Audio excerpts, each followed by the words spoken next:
Jorge Masvidal has, we have to be careful about this. I'll say, put it this way.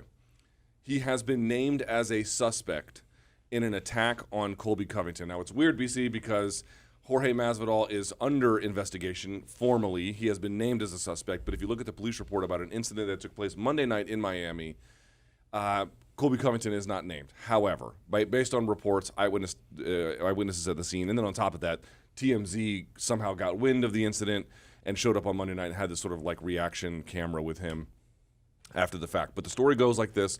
Monday night, the 21st, here in Miami, outside Poppy Steak, allegedly, Jorge Masvidal ambushed and basically sucker punched Colby Covington. With a hood? With a hood on and a surgical mask. Probably the only time he's had a mask on when he had to. And apparently ran up on him. Again, this is all alleged. Sucker punched him, hitting him twice. One time either breaking a tooth or knocking it out. Somewhat of that is unclear. There was a left wrist abrasion. I guess he got hit in the eye on top of that. I mean, it's a fractured tooth. Again, we don't. From what we're told, it's a fractured tooth. But there's a lot of things we don't know. So then you get, which is so great, that Nate Diaz tweet that's like, bro, you're telling on yourself. Yeah, who snitches on themselves? I mean, did Jorge put out a video right after? BC, you got to let me set this up so we can do this in an organized manner. I'll pitch to you first. When you heard the story and the details came out about it, again, Jorge has not been arrested. He has not been charged, even though ESPN had a report yesterday that was wildly inaccurate. That aside, what do you make of this situation? Is this what Jorge not should have done, but did Colby have it coming, as some people say, or is Colby just a complete victim, as others might say? I think it's all of the above, and I don't want to say that because it's like we should take a side. Who's wrong? Well, I mean, they're all wrong here, Luke. In a lot of ways, it's true to the brand. It's true to street code. It's true what Street Jesus Jorge Masvidal has been telling us for years, and suddenly you're seeing all these old interviews pop up of like him and Ariel and him and, way back of just saying about the sucker punch, the 50-yard dash that's been part of his branding and who he is. So for Jorge, the timing kind of sucks because, you just had your chance to do that to him in the cage and you came up empty. So is it him just protecting his brand to look cool and not caring about the potential financial and legal implications? Probably, Luke. So is Colby Covington a victim? Of course, in the legal sense and in the real life sense.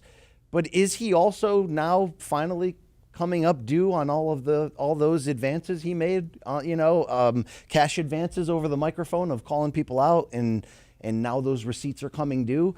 It's a little bit of that too, Luke. This is one of the strangest situations in a way because you'd never want to victim blame if you can avoid it. And I was trying to think, like, how do we assess a situation like this, which I think is somewhat unusual? Not that fighters getting into altercations or whatever, or even just two men of this age demographic getting into altercations. I don't mean it that way, but here's what I do mean. Clearly at that moment in time, if the allegations are true, Colby Covington is in fact very much a victim, and there's just no two ways about that. You cannot live in a society where people can just go and attack people physically for reasons that they may not like them. I didn't like what you said. These cannot be allowed under any circumstance. Yeah. And if Jorge did that, it is cataclysmically stupid. However, what I would also say is, if someone asked you why this happened, what would you say? You'd be like, I have no idea how this could possibly have happened. Like, why would Jorge ever do something like this? In fact, Colby told the police reportedly that one of the things that the assailant said was, you shouldn't have been talking about my kids. I don't want to victim blame, but I will say this, BC.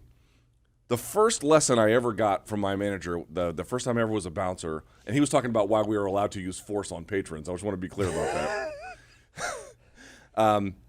He said, if you fuck with people long enough, do not be surprised when you succeed. There was the video in TMZ. Colby Covington's like, how did he know I was here? I don't know how he knew he was there. I don't know any of those things.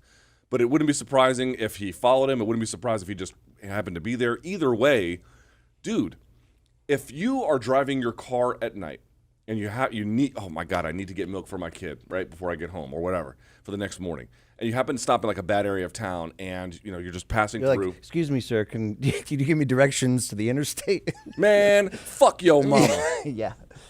But I'm pointing out, imagine something bad happens. You would never sort of say, well, you shouldn't. I mean, yes, maybe you should think twice about where you stop, but like you would never see like, oh, the reason why all this bad happened is because you stopped for milk. You would never say that. That's an honest attempt to just live life normally, right? Yeah.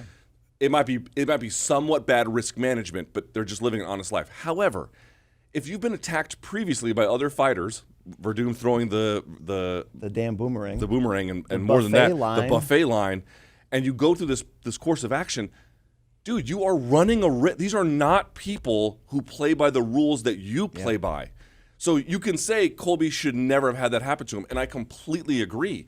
But are we supposed to just chuck out rationality here and say, if people are telling you that they're street goons and they're going to do this, it might be a decent idea to believe them. If you want to speak out on things on a principled stance, like it's important for me to have these opinions, and again, no one should be able to punch someone in the face for things that they say. Of course not. Of course not.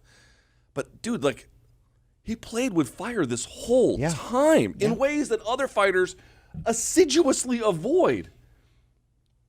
Are we supposed to feel bad about that? I'm not sure what the right answer is. No, we're not supposed to feel bad about that. And there is something I certainly want to make you look at, and it's like, is Colby now a slave to a page in Jorge's rhyme book? I try on this show, yeah. I try. I did slide into it like I was, a brand new Cadillac. I make a good faith effort at trying. No, Luke, it's all ridiculous.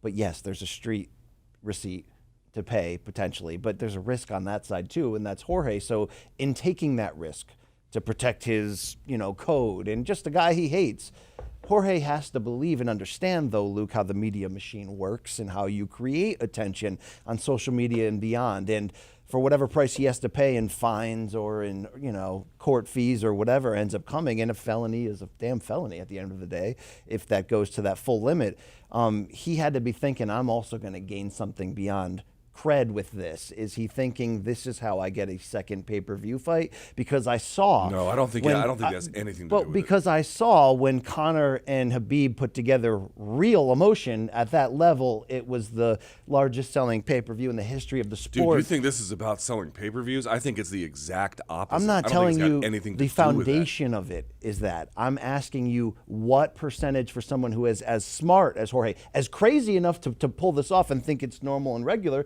but also smart enough and crazy like a fox. You don't think it's 10%, 20% going, I am going to get another payday out of this. No, I'm going to get a monster payday dude, out of Jorge this. Masvidal has been telling see, here's the problem.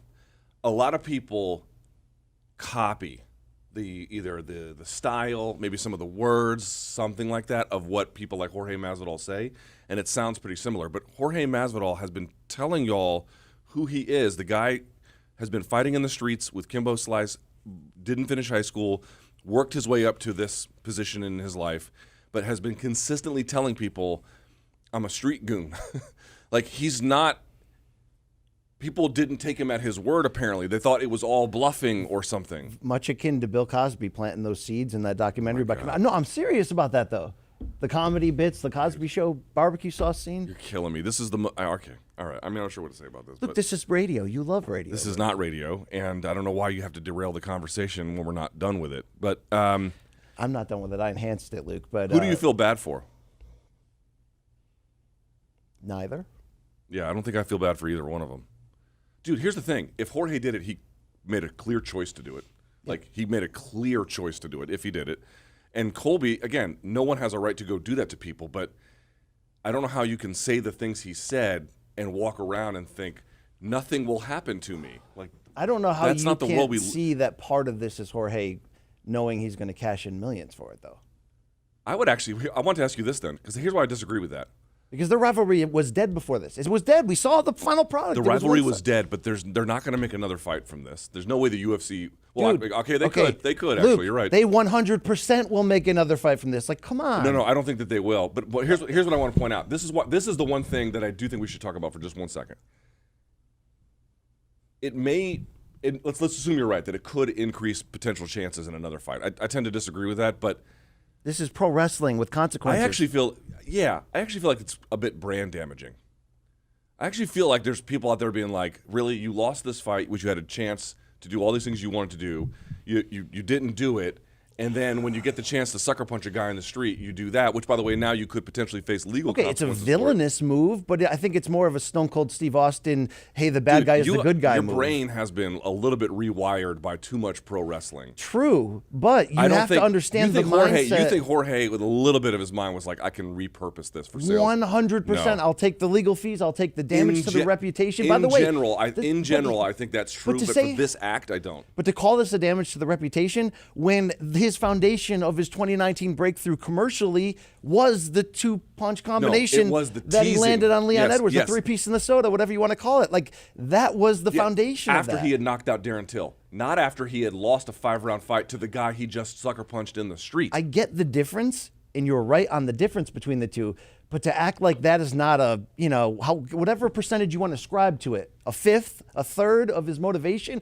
What other multi-million-dollar, giant pay-per-view main events does he have left? Conor, maybe. A Diaz brother, maybe. But there's very few times when you get to this level and you get a taste of it that you can reproduce it without consistently needing to win those fights, Luke. He skirted around that by playing this role already.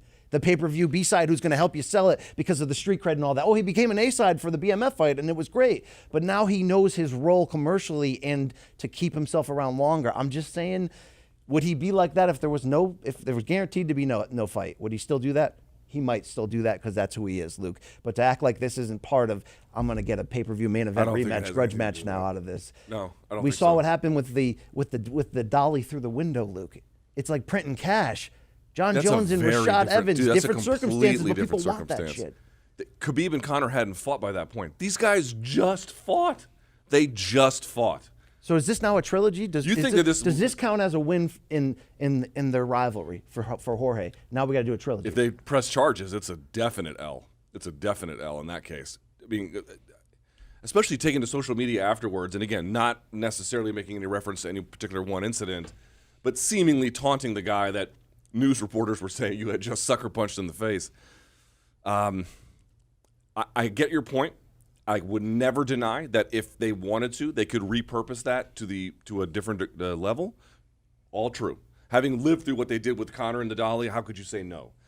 But I don't think people are taking Jorge Masvidal at his word. When he tells you who he is, it might be worth listening to him. You don't have to like it, or again, if you want to speak out against things, speak out against things. But if you want to insult people's families relentlessly, no, the people who you insulted don't have a right to do anything.